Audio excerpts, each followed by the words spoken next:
మాజీ సీఎం నాదెళ్ల భాస్కర్ రావు కన్నుమూశారు. ప్రైవేట్ ఆసుపత్రిలో చికిత్స పొందుతూ మృతి చెందారు. 1935 జూన్ 23న జన్మించిన నాదెళ్ల ఉమ్మడి ఏపీకి 11వ సీఎంగా పనిచేశారు. అయితే వృద్ధాప్య సమస్యలతో బాధపడుతున్న నాదెళ్ల హైదరాబాద్లోని కాంటినెంటల్ ఆసుపత్రిలో చికిత్స పొందుతూ మృతి చెందారు. గత కొద్ది రోజులుగా ఆయన ఆసుపత్రిలోనే ఉన్నారు. వృద్ధాప్య సంబంధిత సమస్యలు తీవ్రమవడంతో వైద్యులు ఆయన్ను ఐసీయూలో ఉంచి పర్యవేక్షించారు. ఇక పరిస్థితి విషమించడంతో ఈ రోజు ఆయన కన్నుమూశారు.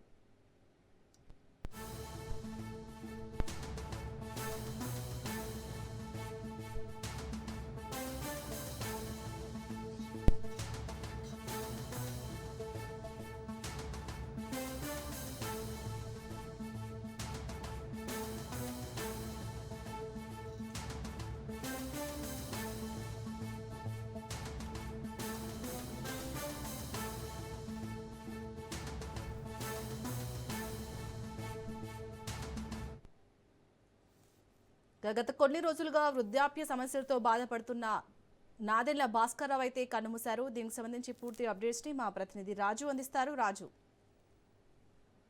ఉమ్మడి ఆంధ్రప్రదేశ్ మాజీ ముఖ్యమంత్రి నాదెండ్ల భాస్కర్ రావు కొద్దిసేపటి క్రితమే తుది శ్వాస విడవడం జరిగింది. ఉమ్మడి ఆంధ్రప్రదేశ్ లో ముఖ్యమంత్రిగా పనిచేశారు. ఆయన వయసు ప్రస్తుతం 90 సంవత్సరాలుగా ఉంది. అయితే గత కొంత సంవత్సరాలుగా కూడా ఆయన పలు అనారోగ్య సమస్యలతో బాధపడుతున్నారు. హైదరాబాద్ లోని ఒక ప్రైవేట్ ఆసుపత్రిలో గత కొన్ని రోజులుగా కూడా ఆయన చికిత్స పొందుతా ఉన్నారు.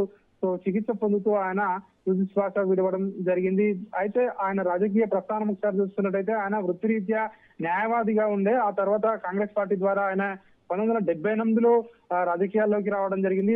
తొలిసారిగా ఆయన ఎమ్మెల్యేగా 78లో ఎన్నికయ్యారు. మరి చెన్నారెడ్డి ప్రభుత్వంలో ఆయన మంత్రిగా కూడా పనిచేయడం జరిగింది.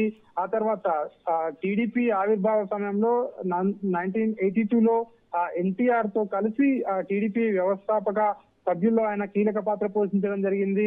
ఆ తర్వాత ఆయన టీడీపీలో కూడా క్రియాశీలకంగా పనిచేయడం జరిగింది. 1984లో ఎన్టీఆర్ అమెరికాకు వెళ్ళిన సమయంలో ఆయన అప్పుడు జరిగినటువంటి పరిస్థితుల్లో నాదెండ్ల భాస్కర్ రావు ముఖ్యమంత్రి అయ్యారు.